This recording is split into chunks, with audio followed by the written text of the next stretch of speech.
એક મહત્વના સમાચાર સામે નજર કરીશું।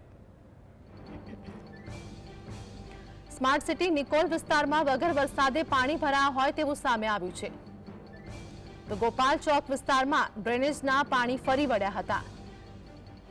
નિકોલ વિસ્તારની વધુ એક ઘટના સામે આવી છે। આ સાથે જ વાત કરીએ કે વાહન ચાલકોને ડ્રેનેજના પાણીમાંથી પસાર થવું પડી રહ્યું છે, તેમજ વાહન ચાલકોને હાલાકી વેઠવી પડી રહી છે। 1.5 કિલોમીટર રસ્તામાં ડ્રેનેજના પાણી ભરાયા હતા। તો છેલ્લા 5 દિવસથી લોકોને સમસ્યા થઈ રહી છે। નિકોલ વિસ્તારનું આ ઘટના સામે આવી છે। ઘટના અંગે વાત કરીએ કે પંચવટી સોસાયટીની અંદર પણ પાણી ભરાયા હોય તેવું પણ સામે આવ્યું છે। તો સ્માર્ટ સિટી નિકોલ વિસ્તારમાં વગર વરસાદે પાણી ભરાયા છે। આ વચ્ચે વાહન ચાલકોને પણ હાલાકી પડી રહી છે। ગોપાલ ચોક વિસ્તારમાં ડ્રેનેજના પાણી ફરી વળ્યા હતા તેવું પણ સામે આવ્યું।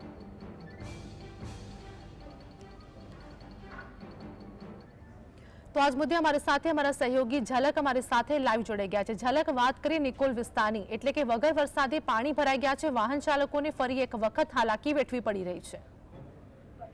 जी जी अमदावाद शहर છે। અમદાવાદ શહેરને સ્માર્ટ સિટી કહેવામાં આવે છે, પરંતુ હકીકત એ છે કે જે સત્તાધારી ભારતીય જનતા પાર્ટી છે તે ભારતીય જનતા પાર્ટી ટ્રાફિક સુવિધા ઉપર યોગ્ય રીતે આપી શકતી નથી। તમે જે દ્રશ્યમાં જોઈ શકો છો કે જે બાઇક ચાલક છે તે પાણીમાંથી પસાર થઈ રહ્યા છે, જે લોકો છે તે પાણીમાંથી પસાર થઈ રહ્યા છે, તે સોસાયટીમાં જે છે તે પાણી ભરાઈ ગયું છે। પાણી બીજા કોઈ નથી, પરંતુ જે ડ્રેનેજ છે તે ડ્રેનેજના પ્રદૂષિત પાણી છે તેમાંથી લોકો ફરજિયાત પસાર થઈ રહ્યા છે, કારણ કે જે ગોપાલ ચોક છે જે નિકોલ વિસ્તારમાં આવેલું છે, તે જે ગોપાલ ચોક જે રોડ છે તે 1.5 કિલોમીટર સુધીનો રોડ છે, તે રોડ છે આખો ડ્રેનેજ પાણીમાં છે તે ગરકાવ થઈ ગયો છે, અને તેના કારણે જે લોકો છે તે લોકોને આ પ્રકારની પરિસ્થિતિનો સામનો કરવો પડી રહ્યો છે। વાત કરીશું જે સ્થાનિકો સાથે શું કહી રહ્યા છે। આપનું નામ? લક્ષ્મણભાઈ, કયા પ્રકારની સ્થિતિ છે સોસાયટીમાં બની છે? પરિસ્થિતિ છે તો કાયમ પાણી નીકળે છે, ગટરનું પાણી નીકળે છે, રોગચાળો ફાલે છે, છોકરા નાના છોકરા સ્કૂલે જતા હોય એને શું કરે, સ્મેલ આવે છે, માંદા પડી ગયા છો? પાણી ભર્યું શું કહેશો સર, આ રીતની સ્થિતિ છે, આખો રોડ પાણીમાં ગરકાવ છે વગર વરસાદે? ભારતીય જનતા પાર્ટીના શાસનના છેલ્લા 10 વર્ષ સ્થાનિક કાઉન્સિલર અહીંયા બાજુમાં રહે છે બલદેવભાઈ પટેલ, છેલ્લા 10 વર્ષથી અહીંયાની જનતાએ એમને ખોબલે વોટ આપ્યા છે।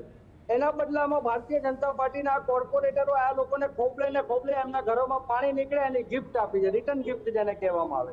આ વિસ્તારની અંદર પાણી એટલું નીકળે છે, ગટરનું પાણી, કે જેની અંદરથી આજુબાજુના વિસ્તારોમાં હોસ્પિટલો અને દવાખાના પેક થઈ ગયા છે, કેમ કે મચ્છરજન્ય રોગોનું પ્રમાણ વધી ગયું છે।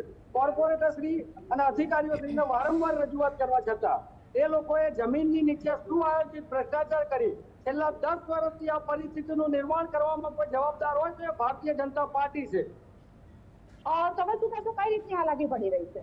છેલ્લા 10 વર્ષથી આ પાણીનો કોઈ જાતનો નિકાલ નથી અને ગટરના પાણી નીકળે છે ગટરમાંથી, બાજુમાં સ્કૂલ છે તો પણ અમારા જે કોર્પોરેટર બલદેવભાઈ પટેલ છે કોઈ જવાબ આપતા નથી। વારા ઘડી અમે એમને ફરિયાદ કરેલી છે પણ કોઈ જાતનો નિકાલ થતો નથી। આ ગટરનું પાણી છે, છોકરાઓની સાયકલ બહાર પડી હોય છે, છોકરાઓને ગટરના પાણીમાં ચાલીને નીકળવાનું સ્કૂલમાંથી, પણ કોઈ જાતનો નિકાલ થતો નથી।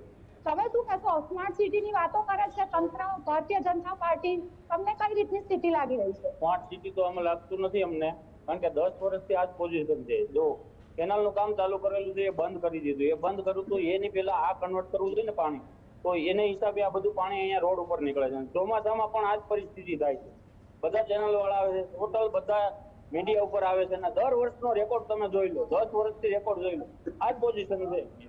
ચોમાસા જેવી હાલત અત્યારે વગર ચોમાસા? હા, અત્યારે વગર ચોમાસે અને અત્યારે ડેન્ગ્યુ, મલેરિયા બધાના આની અંદર જે રોગ થાય છે, અત્યારે તમે હોસ્પિટલોની અંદર જો આને હિસાબે જ આ બધું રોગચાળો વધારે નીકળે। શું કહેશો તમે હવે તંત્રને એટલું કહેવાનું છે કે હવે તો જાગી જાઓ, અહીંયા કોઈ મોટી દુર્ઘટના ઘટશે, કોઈ 4-5 વ્યક્તિઓનું આકસ્મિક નિધન થશે ત્યારે જાગશે તંત્ર, ત્યારે જાગશે ભારતીય જનતા પાર્ટીના કોર્પોરેટરો, ત્યારે જાગશે અમદાવાદ શહેરના મ્યુનિસિપલ કોર્પોરેશનના અધિકારીઓ, કેમ કે આ વસ્તુ અને આ સમસ્યા 10 વર્ષથી છે। 10 વર્ષમાં લોકોએ વિકાસના નામે મીંડું કર્યું છે, કશું કોઈ આ લોકોને અણઆવડત વગરના કોર્પોરેટરો અહીંયાથી જીતીને જાય છે અને સમસ્યાઓના નિરાકરણ થતા નથી। તો તમે જોયું તે રીતે કે જે સોસાયટીઓ છે આ રોડ ઉપર આવેલી જે 4 થી 5 સોસાયટીઓ છે તે સોસાયટીઓની અંદર પણ જાણે વરસાદી પાણી ભરાઈ ગયા હોય તેવી જે દ્રશ્યો છે તે જોવા મળી રહ્યા છે। આ પ્રકારના જે ડ્રેનેજના પોલ્યુશન વાળા જે પાણી છે તે પાણીને કારણે જે લોકો છે તે લોકો રોગચાળાનો શિકાર બની રહ્યા છે। ત્યારે લોકોની માત્ર એક જ માંગ છે કે જે આ પાણી છે જે ડ્રેનેજ પાણી છે તે ઓવરફ્લો થઈ રહ્યા છે તે રોકવામાં આવે। જી ઝલક વાત કરીએ કે અત્યારે હાલ જો હવે સ્થિતિ ઉત્પન્ન થઈ છે તો ચોમાસાના સમય કહી શકે છે કે કેટલું પાણી ભરાતું હશે, એટલે કે સ્થાનિક લોકોએ કોઈ મોટા અધિકારી કે ધારાસભ્યની રજૂઆત કરી છે કે નહીં અને આ મુદ્દાની નોંધ તે લોકોએ લીધી છે કે નહીં તે પણ સૌથી મોટો પ્રશ્ન છે।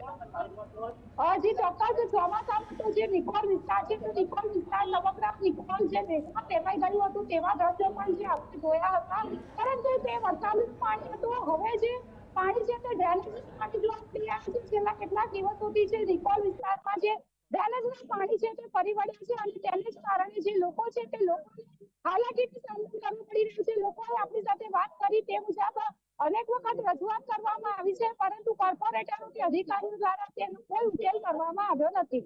જી જી ઝલક, અમારી સાથે જોડાવા બદલ, સમગ્ર માહિતી બદલ આપ